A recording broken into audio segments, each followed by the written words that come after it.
Assalomu alaykum aziz do'stlar, kanalimizga xush kelibsiz. Kanalimizda mehmon bo'lsangiz, kanalimizga obuna bo'lishni unutmang. Markaziy bank tomonidan belgilangan xorijiy valyutalarni o'zbek so'miga nisbatan 17-iyun kuni uchun amal qiladigan qiymatini e'lon qildi. Telefonlar yomg'iri Anjirpayda mega aksiya boshlandi. Endi Rossiyadan O'zbekistonga pul o'tkazib, zamonaviy smartfonlarni yutib olish imkoniyatiga ega bo'ling. Omadli o'tkazma aksiyasi.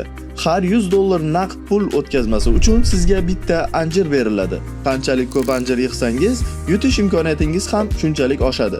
Aksiya davomida 15 dona Samsung Galaxy A07 o'ynaladi. Har 10 kunda jonli efir orqali g'oliblar aniqlanadi. Random dasturi orqali 5 nafardan g'olib tanlanadi. Referal marafon ham sizni kutmoqda. Do'stlaringizni Anjirpayga taklif qiling. Reytingda yuqoriga ko'tariling va quyidagi sovrinlardan birini qo'lga kiriting. iPhone 13, Samsung Galaxy A37, Redmi Note 15 Pro. Aksiya muddati 24-maydan 24-iyungacha. Anjirpay bilan pul o'tkazing, do'stlaringizni taklif qiling va telefonlar yomg'irida siz ham g'olib bo'ling.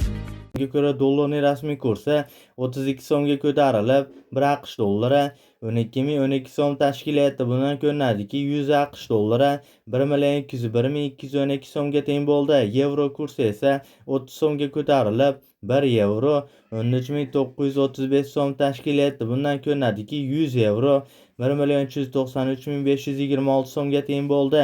Rossiya rubl kursi esa 1 so'mga ko'tarilib, 1 Rossiya rubli 166 so'm tashkil etdi. Bundan ko'rinadiki, 1000 Rossiya rubli 166.120 so'mga teng bo'ldi. Eslatib o'tamiz, O'zbekistondagi har kunlik dollar, yevro hamda Rossiya rubl kurslarini kuzatib borishni istasangiz, kanalimizga obuna bo'lib, qo'ng'iroqcha tugmachasini bosib qo'yishni unutmang. E'tiboringiz uchun kattakon rahmat.